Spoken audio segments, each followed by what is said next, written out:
پار ساڵ 12/5/2021 بوو بەڕێ سەرۆک حکوومەت هاتێ سەر زەویەکانی هەشتا ئاسارەکان بڕیاری ئەوەیدا کە بە زووترین کات هەموو لایەنەکانی ڕاستپات بە زووترین کات ئەو زەوی هەشتا ئاسارۆک ئاوادان بکرێتەوە ڕێپێدانیش بکرێتەوە خزمەت گوزاریشی بەکامل بۆ هەشتا ئاسارەکان بن بەس ئەوە ساڵێکی ڕێک بەسەر هاتنی سەرۆک حکوومەت هات ئێرە نا ڕێپێدان بوویتەوە نە خزمەت گوزاری هاتیە تەنها یەک ساڵی ڕێک بەس شەسیەکان و چلەکانیان زبلەکانیان خیان کردووە زبلەکەشیان هەر هەموو بر لە فلۆریا چاڵ بوو کە بەرپرسان بوو هەموو زبلەکانیان لەوێ ڕووکرد و بۆ مەرامی خۆیان بەکاریان هێنا ئەمن داواکارم لە جەنابی سەرۆکی حکوومەت هەموو لە چۆن هاتێروکانە دەبا ئەو کاتان هات با ئێرە بزانە هەموو لایەنەکان بڵێت چ هۆیەک هەیە کە ئێروکانە ساڵێک بەسەدا ڕۆژتا هیچ نە خزمەت گوزاری بۆ هاتووە نە ئاوادان کراوەتەوە نەک ڕێپێدانیشیان بکرا تەنها کابینەچیان هیناوەتە ئێروکانە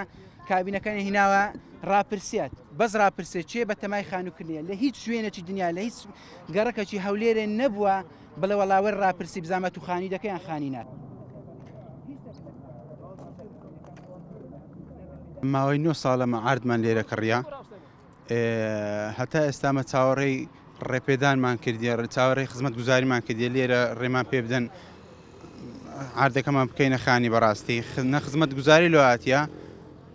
نە ڕێپێدانمان هەیە تا ئێستا ئەمە چاوەڕێ دەکەین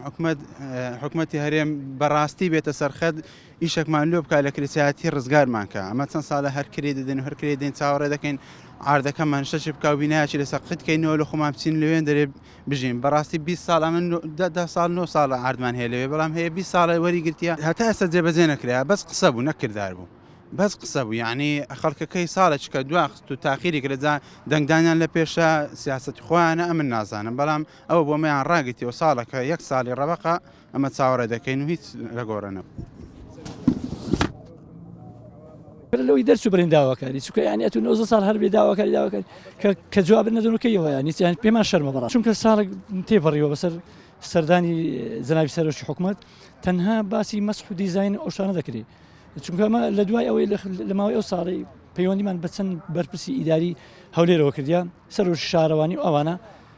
هەر ناوێرن لێ دوان بدەن وەک ئەوەی وای باسی